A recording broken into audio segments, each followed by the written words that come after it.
is up, everybody? We're back. I'm George Mossey. I'm here with my co-host, Marshana Dahlia. This is 90 Day Fiance Before the 90 Days, Season 5, Episode 7. Never Have I Ever episode. Hello, Lucci.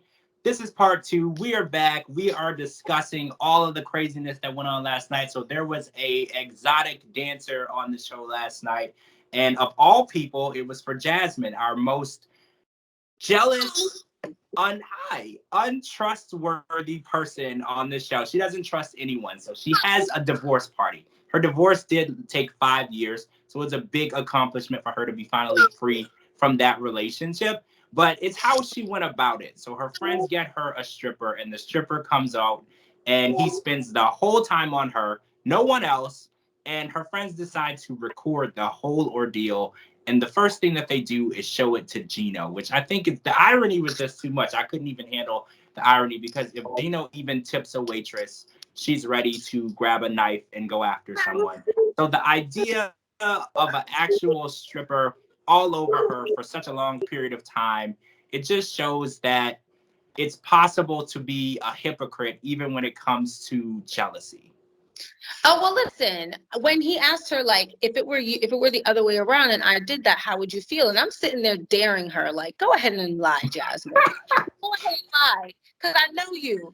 Okay, but she admitted it, like, no, I would not like that. Like, if hypocrisy were a person, it would be Jasmine. And granted, she apologized and he accepted, but she never would have let him off the hook with a simple apology. She would have tormented him for days on end if he had done the same thing, maybe weeks on end. So, I mean, Jasmine, you cute, you pretty and all, but man, you're hypocritical. Very hypocritical. She threatened to end their relationship over the colors in his house. Yeah. Which was done before they met. And he's not even physically at home to change the colors at that moment. She even threatened to end their relationship there. So I'm just wanting to see how this goes. Are they going to get married? Is this going to continue? Is Gino going to just continue to dodge these red flags like a linebacker? So I'm going to keep watching. I just want to know how this is going to go, because if they get married, I just will love to see how this marriage. I hope they're on something, What Now or one of the other shows, so we can continue watching this relationship. Yeah. All right, so Memphis and Hamza. I think I'm saying it right now. Okay, so they in Hamza. So after they decide, so despite Hamza lying about his age, they do decide to still go to the embassy and get the paperwork and start the marriage process. But this situation has caused Memphis to actually see that Hamza isn't really mature enough to get married. He's not really mature enough to be a functioning adult. So getting married is a bit much. He hasn't made any plans. He didn't have any way for them to get to the embassy. He kind of looks at it as everything is Memphis's job. The planning, the execution, whatever needs to be done, he's leaving it all up to her. And she's kind of seeing now this would be what her marriage would be like. She would always be the adult. He would always be the child who has no responsibility. And it's finally hitting her that maybe this isn't the type of dependent relationship that she's actually interested in being in. I don't think that there was anything that Hamza told her before she made the trip to Tunisia that would lead her to believe that he was an organized, mature man who was ready to have a family and support a wife. I don't see that. I mean, everything we've seen, I don't see where Memphis could have possibly gotten the idea. She's a very intelligent woman in terms of career and education, so I don't know where she got that from. So why is she acting surprised? Why is she acting shocked? I didn't expect anything different from a man who still lives at home with his mother, who does every single thing for him. He is going to be another child and not the husband that she claims she wants. If a husband who could provide, protect, and support and lead her family, because mind you, she has children, was what she wanted, I don't think Hamza is where she would have landed. But okay, Memphis, play the victim and tell us that it's all Hamza's fault. You made this decision. And even though you're seeing the reality of it unfold, you're still forging full steam ahead. So miss me with the victimhood. Yeah. There's no reason why they should be going to anybody's consulate or embassy to do paperwork to get married. She can see what she's getting into and she's still full speed ahead. So I want to see how this goes. I saw some rumors online about her and Hamza and a baby. So I'm not going to confirm or deny anything until we know. But I did see some drama and some. So let's talk about Jimena real quick.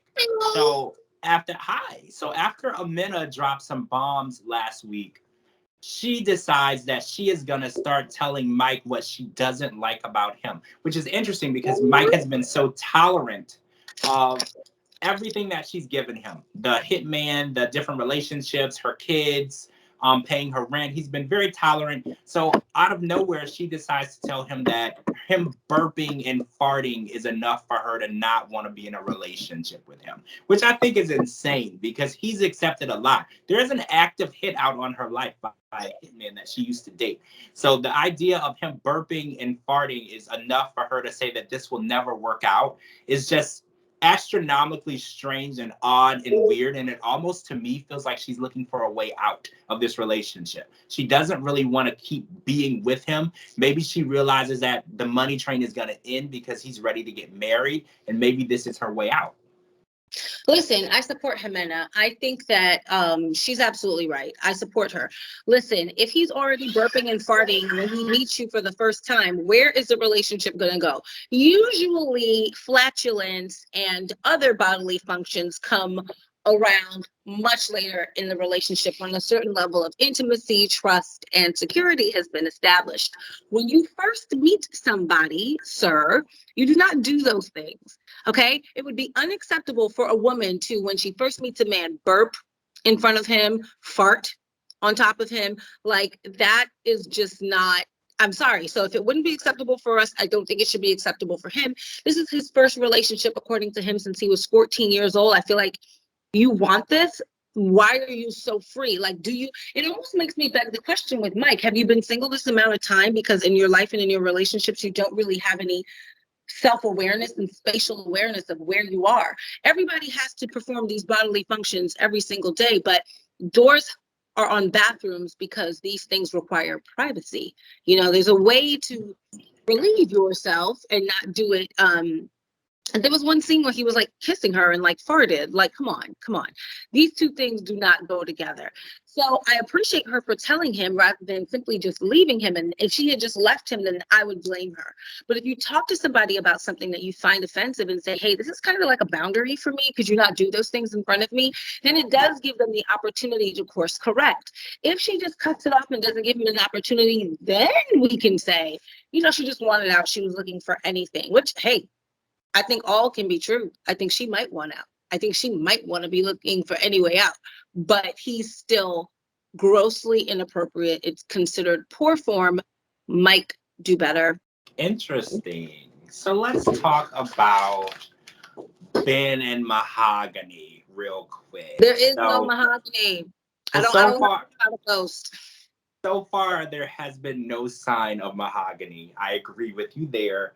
People online are very torn between this. I get like a 50-50. A lot of people feel like it's not the girl in the pictures is not who he's talking to, and a lot of people just feel like it's not a real person. No one is going to show up.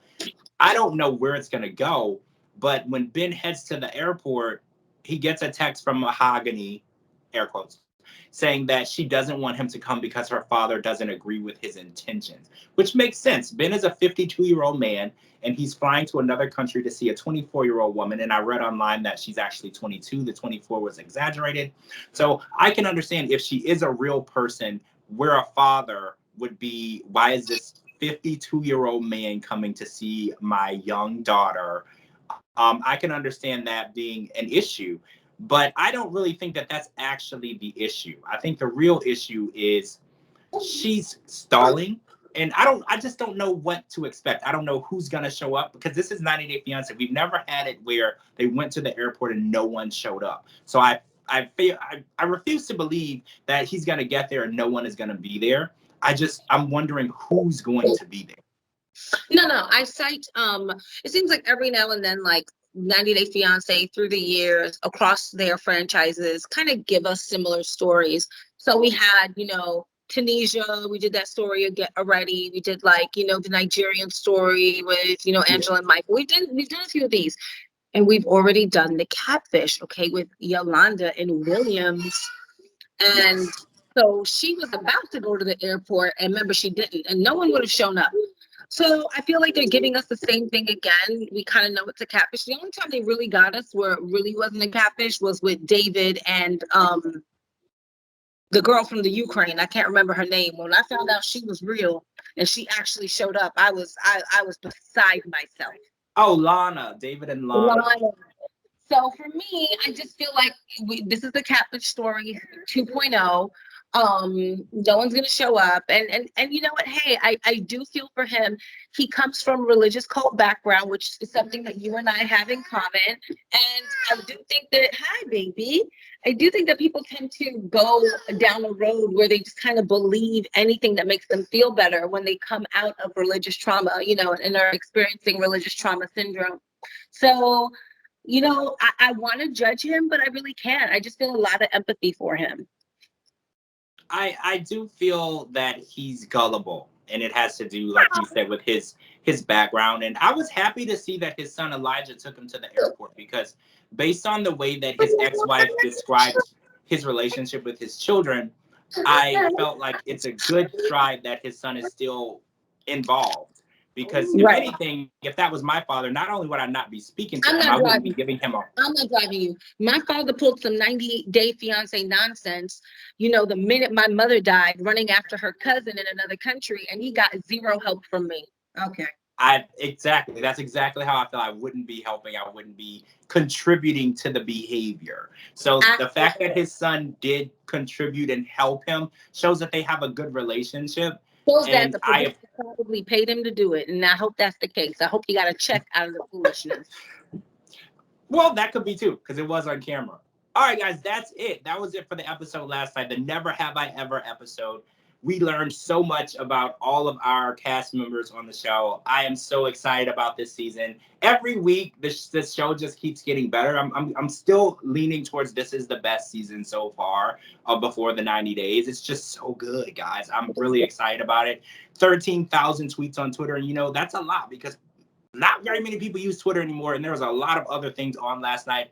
So people are really coming out for the show. I'm George Mossey. This is my co-host, Marshana Dahlia. Make sure you live tweet with us every Sunday night, and we're going to talk to you guys really, really soon.